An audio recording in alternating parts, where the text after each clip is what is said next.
హోంమంత్రి గారు వచ్చి మాట్లాడుతున్నారు. హోంమంత్రి గారు ఇష్టం వచ్చినట్టు మాట్లాడుతున్నారు. సరే, హోంమంత్రి గారు మాట్లాడటంలో నెంబర్ 1 లేదు, దానిలో అనుమానం లేదు.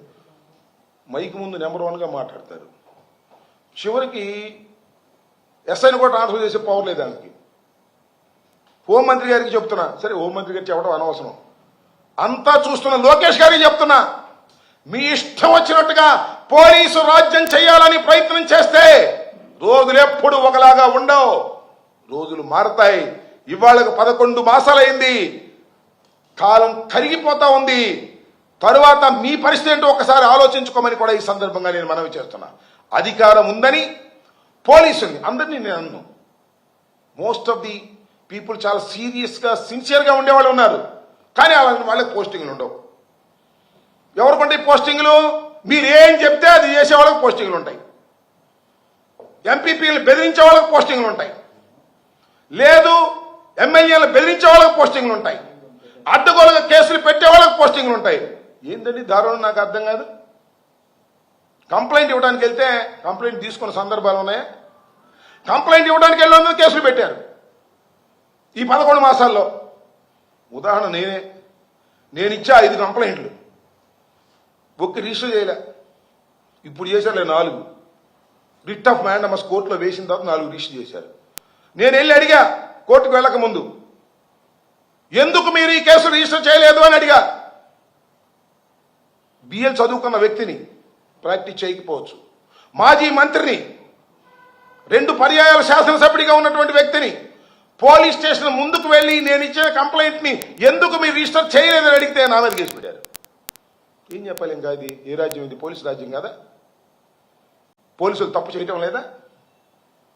పోలీసులు ధర్మంగా వ్యవహరిస్తున్నారా? పోలీసులు చంద్రబాబు చెప్పినట్టు లోకేష్ చెప్పినట్టు చేస్తున్నారా లేదా? అక్కడ దాకా ఎందుకండి? డీజీపీ గారిని పర్మిషన్ అడిగా, మేము వస్తామండి కలుస్తామండి అని వంశీని అరెస్ట్ చేసినప్పుడు 15 నిమిషాల్లో రమ్మన్నారు, వెళ్ళాం, మా ముందు వెళ్ళిపోయాడు. రికమెండేషన్ ఎవరికి ఇవ్వాలి అంటే ఏమో మాకు తెలియదండి అన్నారు. That is the situation in Andhra Pradesh. Police వ్యవహరిస్తున్న తీరది. ఇలా వ్యవహరిస్తున్నటువంటి పోలీసుల మీద ఖచ్చితంగా కఠిన చర్యలు తీసుకుంటాం, దానిలో సందేహం లేదు.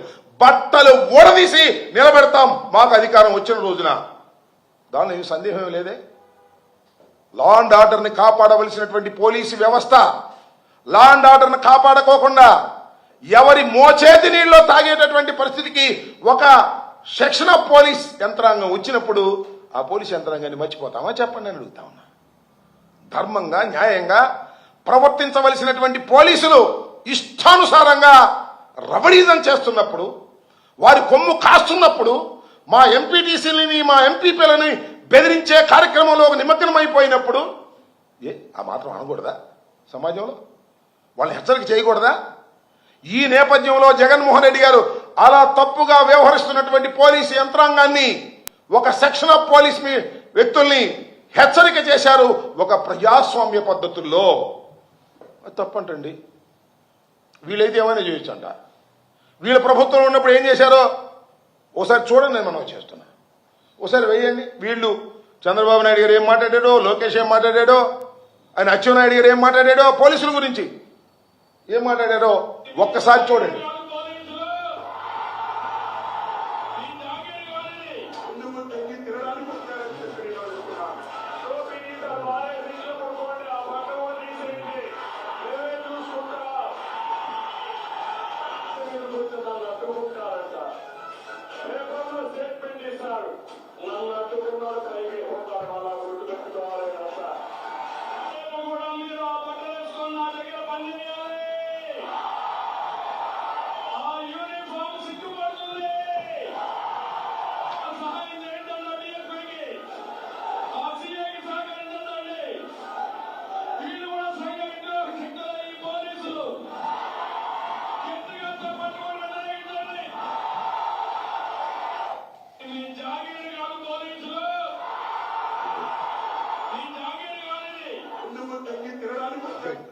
చూశారుగా చంద్రబాబు నాయుడు గారు మాట్లాడినటువంటి మాటలు.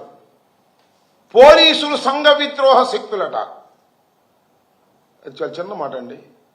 పోలీసులు సంఘ విద్రోహ శక్తులు. పోలీసులు నా దగ్గరే మళ్ళా మీరు పని చేయాలి అని దీర్ఘం.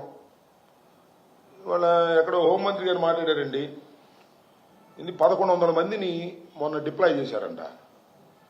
ఇప్పుడు ఇంతకుముందు ఏం మాట్లాడారు చూశారు ఎవరు, అచ్చెన్నాయుడు గారు 500 మంది అయితే ఏం చేయడానికి వచ్చారండి, ఈ 1100 మంది ఏం చేయడానికి వచ్చారు నాకు అర్థం కాల. హోంమంత్రి గారు చెప్పాలి. 1100 మందిని జగన్మోహన్ రెడ్డి గారు రాప్తాడు వెళితే 1100 మందిని అక్కడ డిప్లాయ్ చేశారట. ఇక్కడ ఇంకొక విషయాన్ని కూడా నేను ఇక్కడ ప్రస్తావన చేయాలి. జగన్మోహన్ రెడ్డి గారు వెళితే నిన్న ఏం జరిగింది? సరే, పోలీసు వ్యవస్థ టోటల్గా ఒక సెక్షన్ ఆఫ్ పోలీస్ ఆఫీసర్సు వాళ్ళ పోస్టింగ్ల కోసమనండి లేకపోతే మరొకటనండి చంద్రబాబు నాయుడు గారి ప్రభుత్వానికి కొమ్ముగాసి ధర్మం చేయకోకుండా అన్యాయంగా అక్రమంగా కేవలం మా మీద కేసులు పెట్టేటటువంటి కార్యక్రమాలు చేస్తున్నారు. వారి మీద కేసులు పెట్టడానికి వెళ్తే కూడా తీసుకున్నటువంటి పరిస్థితి కనిపిస్తా ఉన్నది. ఇది 11 మాసాల్లో రుజువైపోయింది, మీరు చూశారు. న్యాయస్థానాలు కూడా చాలా సందర్భాల్లో వ్యాఖ్యలు చేశాయి.